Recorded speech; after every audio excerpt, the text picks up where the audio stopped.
Si Lian Loreto ng Pag-asa, kasama na natin. Good morning, Ma'am Lian. Yes po, good morning po Sir Angel at sa lahat po ng ating mga tigas-baybay. Ngayong araw may tatlong weather systems po tayo na maaaring magdala ng mga pag-ulan sa ating bansa. Una po dyan yung shear line na nakakaapekto sa may Southern Luzon and Visayas, specifically sa may eastern sections, kabilang na po ang Bicol Region, Western Visayas, Quezon, Oriental Mindoro, Marinduque, Romblon, Negros Occidental, maging dito din po sa Samar Provinces, Biliran at Salete. Kaya inaasahan po natin dyan na meron po tayong makulimlim na panahon at mga kalat-kalat na mga pag-ulan. Posible din po na ulanin dito sa may Caraga, Davao Region at Southern Leyte naman dahil po sa easterlies.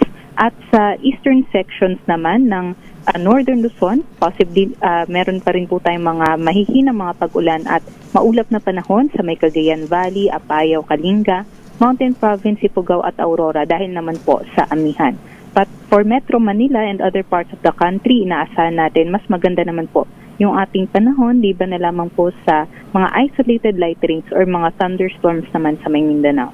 At sa ngayon, wala naman po tayong nakataas na gale warning kahit malaya naman po makakapagdayag yung ating mga kababayan. Yan lamang po ang latest mula dito sa Pag-asa Weather Forecasting Center. Ito po si Lian Loreto. Lian, so sa Sabado, Valentine's Day, hindi maulan.